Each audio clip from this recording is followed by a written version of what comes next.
Leanne, thanks so much for being on with me. As a mom, I'm just sort of curious how you're processing all of what's happened. Um, it's devastating that my heart is breaking. Um, I'm terrified for my child. I, I feel like if he gets sentenced to prison, it's a death sentence for him. He's scared. And to have your child call and cry and say, I don't want to die, it's awful. So can I ask, was his autism, was that ever brought in the litigation of his case and in the plea deal, especially as pertains to the sentencing? Because 30 years in adult prison is a very long time, especially for a 17-year-old kid. Yeah. He was direct filed. Originally, he was charged as a juvenile, and 2 days later, he was direct filed. And no, that was not considered.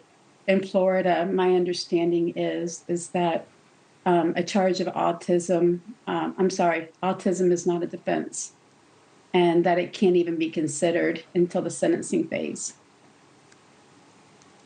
There are a few things I think that, the audience should know about your son. Autism isn't the only disability that he's living with. There's a host of special needs that your son was coping with and that the school was supposed to be accommodating for. Let me just go over some of it. There's, of course, the severe autism, and then there's ADHD, attention deficit hyperactivity disorder, something called oppositional defiance disorder, which is, as it sounds, it makes a child extremely defiant and oppositional to even getting breakfast can be a battle. Reactive explosive disorder, that's another condition that your son is coping with. With all of that list, why did the school even allow a Nintendo Switch to be part of any aspect of his day?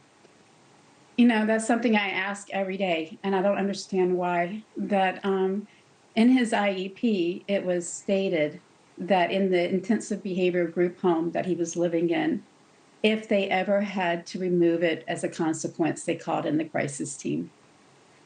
And the original IEP called for a token economy for so he could, to motivate him to do his work. He could earn tokens to then go to like a snack closet. This year, he had a new teacher who, it's not Joan. Joan was not his teacher. She's the para.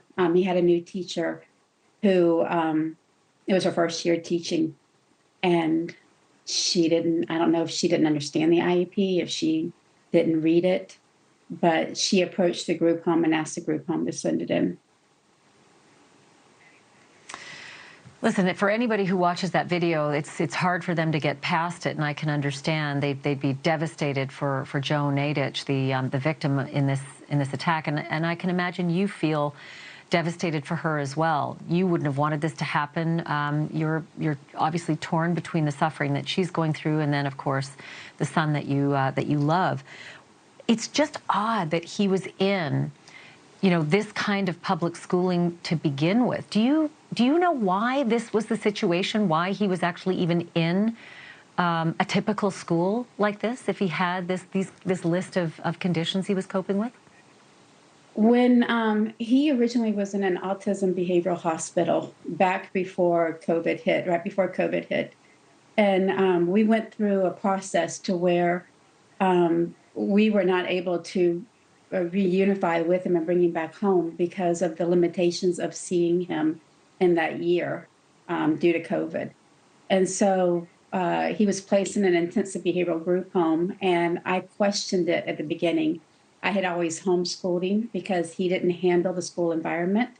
I asked the group home, did he have to go to public school? Could he not do school online? And I was assured by them that all of their clients went to public school. So even though he was a level 6 and I never thought he belonged in public school, I didn't have a choice. Thank you for watching. Go to newsnationnow.com to find NewsNation on your television provider. And don't forget to click the red subscribe button below to get more of NewsNation's fact-driven, unbiased coverage.